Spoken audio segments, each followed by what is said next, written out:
Cyclone Recovery Minister and Finance Minister, of course, Grant Robertson, with us. Morning. Mike? This money from yesterday, is that out of the $4 billion or somewhere else?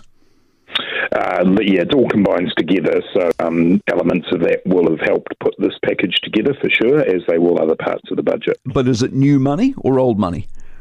It all goes into a pot in the end, Mike, and it becomes the spending that we do. So, yeah, for sure, the savings that we've been able to make have contributed to us being able to deal with an issue like the cyclone that came up partway through the budget preparation process, and, it's a significant investment. Does it solve a problem? So, in other words, if the school is broken, do they get enough money to fix their school the way it was pre-cyclone? Yes, it does. There's about $117 million of this is to fix the schools. They're in various states. Some of them need very minor repairs. Some of them need to actually be completely relocated. And so there are different pots of funding within that $117 million. We don't just want to take a school back to exactly where it was necessarily, particularly if it's in a somewhat flood-prone area. We want to do things to actually improve its resilience as well. Why so long? This happened in January and February. Yeah, we've already had about $800 million along the way. So this is the next stage. I use the rolling mall before.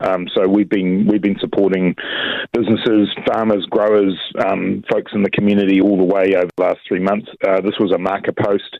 We've identified a set of projects that we can get on with over the course of the next year, worth about another $900 million on top of the $800 million we've already spent. Okay, mental health yesterday was a small part of the announcement, but we were talking last week on the program. Was the announcement you made yesterday part of that Kaupapa Maori Specialist Mental Health and Addiction Services? Was that part of it or not? No, not particularly. Was no. that a separate one? My point being, you haven't spent any of the money. You announce all this mental health money, it never gets spent. Yeah, I'm not sure that's fair. There's been a particular push around what we call the Access and Choice program for mental health. So that means when you show up to your GP, that you actually are able to get referred immediately onto mental health services. I know in Hawke's Bay and in Tairāwhiti, that's been an area where a lot of people have accessed services. What we announced yesterday were a couple of things, one of which was the extension of the program called Mana Ake, which was developed in Christchurch after the earthquakes to support intermediate and school kids, primary school kids, because we know that that can end up putting a lot of pressure on kids over a long period of time, plus improving access to some of the rural and remote communities where, we know people have done it tough. So, the reason we made these announcements in the way we did yesterday was because this is the stuff we can deliver over the next year. And it will be delivered. The reason the community-based crisis services, including peer-delivered services and mental health, you announced $27 million, you've spent none of it. For child and adolescent specialist mental health and addiction service, you announced $18 million, you've spent none of it. For the Kaupapa Maori I was talking about, you announced $14 million, you've spent none of it. Yeah, and some of those programs would have had, a build-up of spending. We always announce in the main budget spending that goes over 4 years. And I know on one of those programs, it was only scheduled to have spent $1 or $2 million of that amount in its first year. That's still not acceptable if none was spent, and we have to keep putting pressure on to deliver in the way that we expect. But each program's slightly different. What we announced yesterday is stuff that we know can get out the door pretty quickly. Even at $1 billion, last week there was a report from Boston.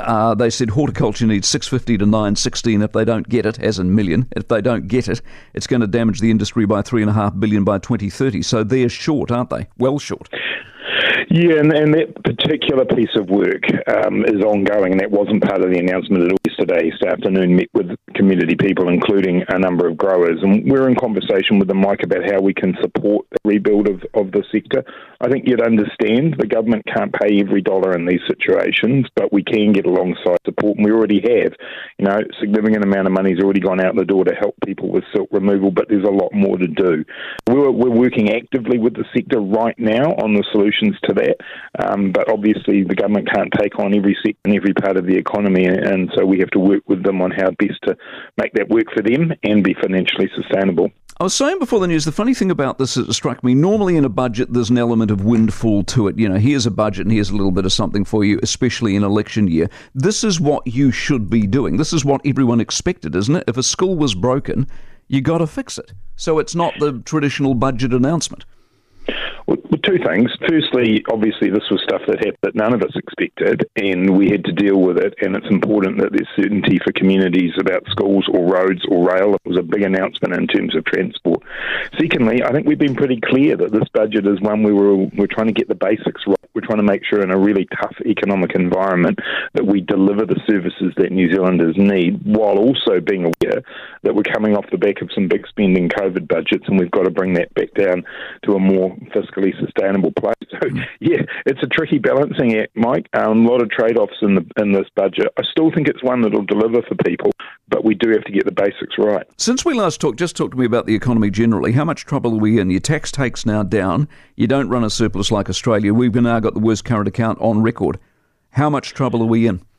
Oh, this is a challenging time for the New Zealand economy, as it is for economies all over the world. I'm not going to get into the debate about the different ways that we measure surplus between ourselves and Australia, but all countries around the world are facing into a deteriorating global economy. We've had the weather events. Inflation stayed higher for longer, but it is starting to come down now. So, yeah, it's put a lot of pressure on us. But the one thing I know about the New Zealand economy and New Zealanders is that they are resilient, they are innovative. We will come out of it, but we've always said 23 will be a very difficult year. When you say inflation's coming down, short of that one reading we have, because we only get every 3-month readings, do you have any evidence it's coming down beyond where it was?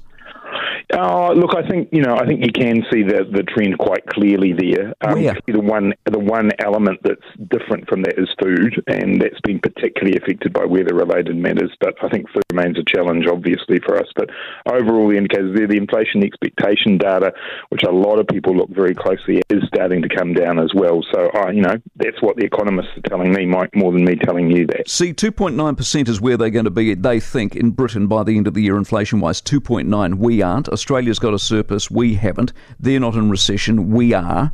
This is starting to look bad for us, isn't it? No, I don't buy that. I mean, if you look overall, our economy's 6% bigger than it was before COVID started. Our unemployment rate's still among the lowest in the world. We've still got strength within the economy. Different economies are in different places in their recovery from COVID, and I'm still confident that the New Zealand economy stacks up pretty well with the rest of the world, albeit that all of us are facing a challenging time. Is the economy 6% bigger because you threw billions at it?